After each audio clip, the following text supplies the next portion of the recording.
Hallelujah. स्वागत है आपका मेरी भविष्यवाणी की पुस्तक में, जो कि हमारे आत्मिक पिता और माता प्रेरित अंकुर यूसुफ नरूला जी और पास्टर सोनिया यूसुफ नरूला जी के द्वारा लिखी गई है। आइए मेरी भविष्यवाणी की पुस्तक से आज के वचन को पढ़ते हैं। आज का वचन आत्मिक योद्धा बने।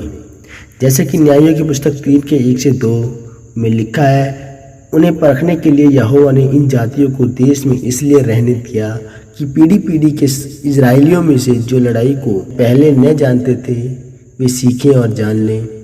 मेरे प्रियो, एक बात हमेशा याद रखें कि परमेश्वर के राज्य में आम नागरिकों की कोई जगह नहीं है, क्योंकि परमेश्वर के राज्य में एक योद्धा ही प्रवेश कर सकता है। जब आप परमेश्वर के वचन में पढ़ते हैं तो लिखा है कि जब इजरायली लोग कनान देश में पहुंच चुके थे तो परमेश्वर ने उनसे कहा था कि मैं कुछ दुश्मनों को तुम्हारे आसपास रखूंगा, ताकि जितने लोग लड़ाई करना नहीं जानते वह सभी लड़ना सीख सकें।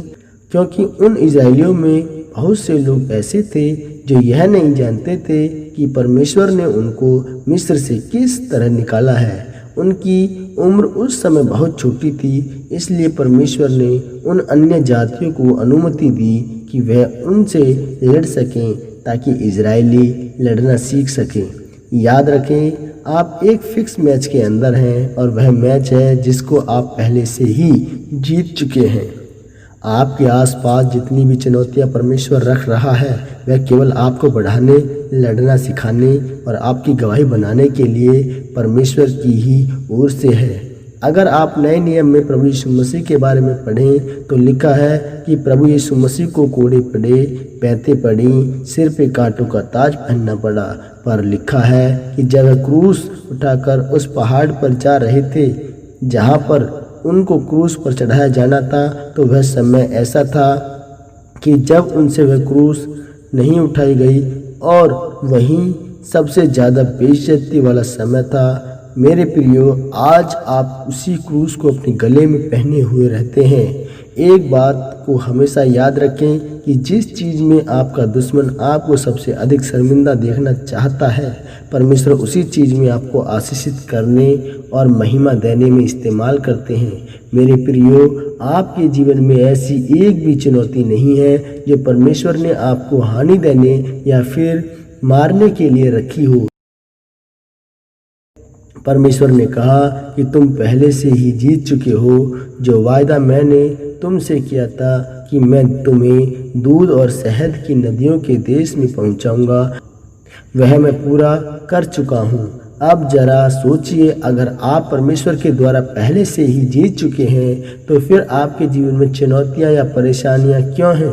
इस बात का उत्तर आपको दाऊद के बारे में पढ़कर मिलता है। अगर दाऊद के सामने शेर न आता और वह उसे मारना न सीखता, भालू को मारना न सीखता, तो एक दिन गोलियत भी उसके हाथों से नहीं मरता। उसी तरह से अगर परमेश्वर आपके जीवन में कुछ लड़ाइयाँ या संघर्ष न दे तो आप कभी भी मजबूत नहीं हो सकते। परमेश्वर आपको आपके जीवन की बड़ी गवाही देने से पहले छोटी छोटी गवाहियाँ देता है जो आपके संघर्ष से बनती हैं। वही संघर्ष और लड़ाई जो परमेश्वर जानबूझकर आपके सामने रखता है। इसलिए कभी भी उन लोगों की बातों का गुस्सा न करें जो आपके खिलाफ है, क्योंकि यह परमेश्वर की ओर से है, ताकि वह आपकी ताकत को बढ़ा सके।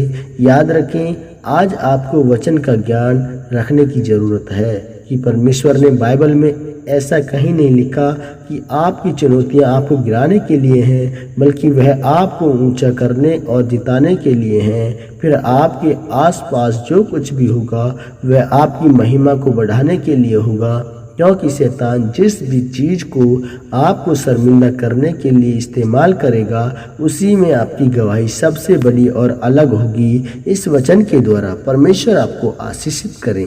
आमीन। यह अंगीकार आपके द्वारा किया जाए। सर्वशक्तिमान परमेश्वर के नाम में मैं अंगीकार करता हूँ परमेश्वर कि मैं आपके वचन के ज्ञान में बढ़ते हुए हर एक चुनौती से लड़ूंगा और जीतूंगा और आपके नाम में बढ़ूंगा, प्रभु यीशु मसीह के नाम में। आमीन आमीन।